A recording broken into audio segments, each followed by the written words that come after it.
Hi everyone, I am Purba. Welcome to my channel ব্রেকিস and cream. আজকে আপনাদের সাথে সেমি ফন্ডেন্ট কেকের একটি টিউটোরিয়াল শেয়ার করব।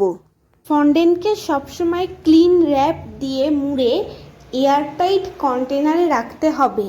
আমি এখানে হোয়াইট ফন্ডেন্টে ভায়োলেট কালার অ্যাড করেছি। আপনারা ফন্ডেন্টে সবসময় ডাস্ট কালার বা জেল কালার অ্যাড করবেন। ফন্ডেন্টে লিকুইড কালার ইউজ করার ফলে মেল্ট হয়ে যাওয়ার চান্স একটু বেশি থাকে। ফন্ডেন্টকে যখন প্যাকেট থেকে বের করি তখন একটু ড্রাই থাকে। হাতের সাহায্যে আমরা কাজের উপযোগী করে তুলি। এই সময় 100 গ্রামস ফন্ডেন্টে 1 টিএসপি টাইলার্স পাউডার অ্যাড করলে ফন্ডেন্ট মেল্ট হয়ে যায় না, স্পেশালি বর্ষাকালে। শীতকাল এবং গরমকালে 1/2 টিএসপি 100 গ্রামস ফন্ডেন্টে টাইলার্স পাউডার ইউজ করতে হয়। শীতকালে আরও একটু কম ইউজ করতে হয়, কারণ শীতকালে ফন্ডেন্ট এমনিতেই হার্ড হয়ে যায়।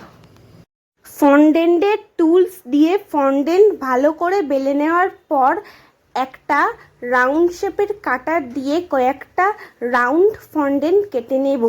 আমি মাঝে মাঝে কর্নফ্লাওয়ার ইউজ করছিলাম, কেননা ফন্ডেন্টটা হাতে আটকে যাচ্ছিল।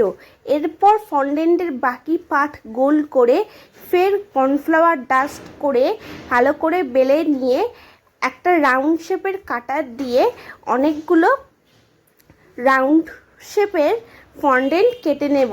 আমি কেকে যে ফন্ডেন্টের ডিজাইন ইউজ করেছি সেটা বেশি পাতলা বা মোটা নয়, মোটামুটি একটা ফন্ডেন্ট রাউন্ড শেপের কাটলেই হবে। ফন্ডেন্টের কয়েকটা কাজ আমি করেছি, যে এক্সপিরিয়েন্সগুলো হয়েছে তা স্টেপ বাই স্টেপ আমি এই ভিডিওতে আলোচনা করছি।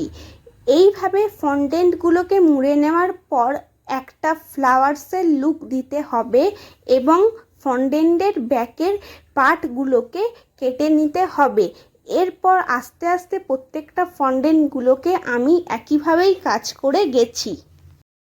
ফন্ডেন্টের কাজ এসি রুমে করছিলাম না, যে রুমে করছিলাম সেখানে দুটো পাখা চলছিল। দুটো পাখার স্পিডে ফন্ডেন্ট ড্রাই হয়ে গেছিল।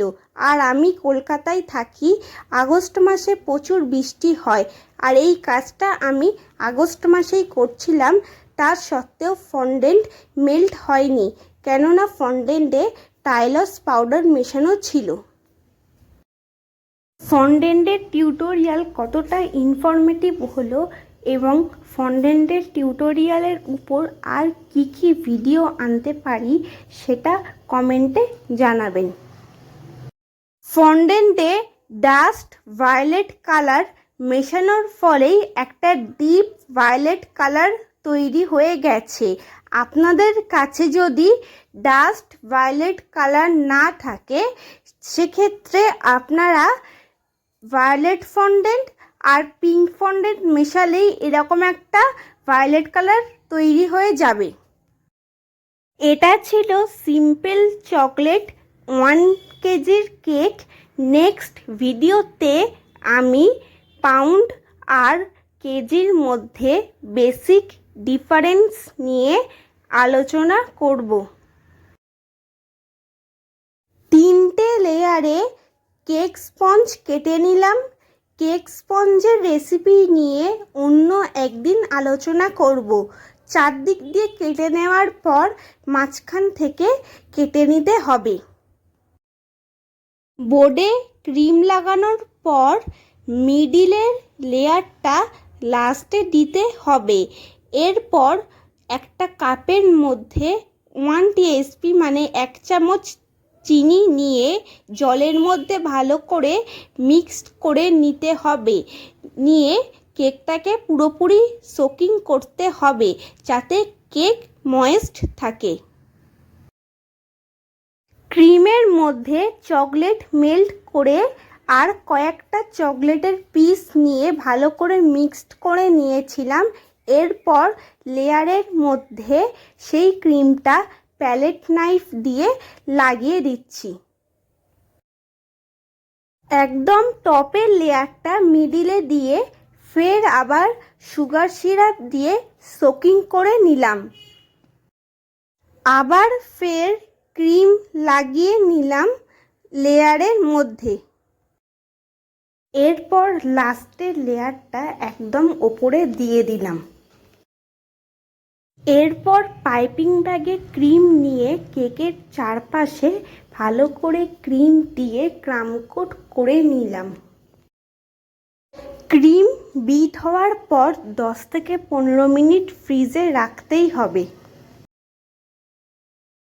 প্যালেট নাইফ দিয়েও ক্রাম কোটিংয়ের কাজ করলাম। এরপর স্ক্র্যাপার দিয়ে ফিনিশিং করে নিলাম। এরপর উপরে ক্রিম দিয়ে হালকা করে ক্রাম কোট করে নেওয়ার পর আধ ঘন্টা ফ্রিজে রেখে দিতে হবে। পাইপিং ব্যাগে ক্রিম নিয়ে কেকের চারপাশে আর উপরে ফাইনাল ফিনিশিংয়ের কাজ করব। এরপর প্যালেট নাইফ দিয়ে আস্তে আস্তে ক্রিমগুলোকে ফিনিশিংয়ের কাজ করব। এরপর কেকের চারপাশে যে বাকি অংশটা ছিল সেখানে পাইপিং ব্যাগ দিয়ে ক্রিম লাগানোর পর ফের প্যালেট নাইফ দিয়ে ফিনিশিংয়ের কাজ শুরু করলাম। প্যালেট নাইফ দিয়ে এক্সট্রা ক্রিমগুলোকে ফিনিশিংয়ের কাজ করলাম। এরপর স্ক্র্যাপার দিয়ে ভালো করে ক্রিমগুলোকে কেকের মধ্যে স্প্রেড করে দিলাম। এরপর এক্সট্রা ক্রিমগুলোকে ভিতরের দিকে আনার পর প্যালেট নাইফ দিয়ে যে যে জায়গায় ক্রিম লাগেনি সেইখানে ভালো করে ক্রিমগুলোকে লাগিয়ে দেওয়ার পর আরেকবার স্ক্র্যাপার দিয়ে ভালো করে ফিনিশিংয়ের কাজ কমপ্লিট করে নিলাম। যে জায়গাগুলোতে ক্রিম লাগেনি সেখানে ফের ক্রিম লাগিয়ে নেওয়ার পর 3 থেকে 4 ঘন্টা ফ্রিজে কেক রেখে দেব। 3 থেকে 4 ঘন্টা পর ফ্রিজ থেকে যখন কেক বের করেছি তখন কেকের উপরে কোনো রকম এজ ছিল না। অনেক সময় ফিনিশিংয়ে মেল্ট হয়ে যায় ক্রিম।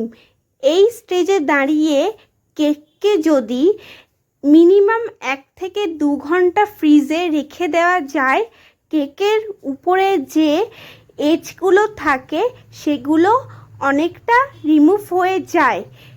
এর ফলে কেকের ফিনিশিং আগের থেকে অনেক ভালো হয়। একটি গাল টপার বসিয়ে ফন্ডেন্টগুলোকে ধীরে ধীরে সাজিয়ে দিচ্ছিলাম গ্রাউন্ডের মতো করে। ফার্স্টে আমি ফন্ডেন্টের ব্যাকে একটু কর্নফ্লাওয়ার ডাস্ট করেছিলাম, বাট ফন্ডেন্ট মেল্ট হয়ে যাচ্ছিল না আর কর্নফ্লাওয়ার সেরকম প্রয়োজনও ছিল না। যখনই ফন্ডেন্টের কাজ করবেন তখন কেককে ফাইনাল ফিনিশিং দেওয়ার পর 2 থেকে 4 ঘন্টা মিনিমাম ফ্রিজে রাখতে হবে, স্পেশালি এই বর্ষাকালে। কেননা ফন্ডেন্ট সুগার দিয়ে তৈরি। ক্রিমের ওপর সেমি ফন্ডেন্ট বা 3D ফন্ডেন্ট যখন বর্ষাকালে কাজ করবেন তখন মেল্ট হয়ে যাওয়ার চান্সটা একটু বেশি থাকে। এই কারণেই কেককে খুব ভালো করে চিল করে নিতে হবে। আমার যতটা এক্সপিরিয়েন্স ছিল সেই নিয়ে এই ভিডিওটি করেছিলাম। ভিডিওটি কেমন লাগলো কমেন্টে জানাবেন। আমি পরবর্তী সময় আরও অনেক কেক ফন্ডেন্টের টিউটোরিয়াল নিয়ে আসব।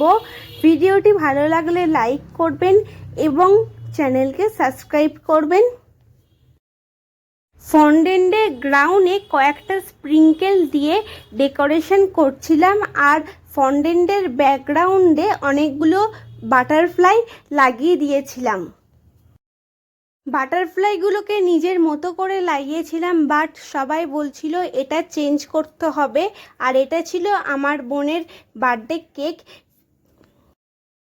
কেকের ফটোটা কেটে যাচ্ছিল বলে ফ্রেম করে দিয়েছিলাম। আর এটা আমার বোন বার্থডেতে কেক কাটছিল পরবর্তী কেকের টিউটোরিয়াল নিয়ে আমার চ্যানেলে নতুন একটা ভিডিও আসবে।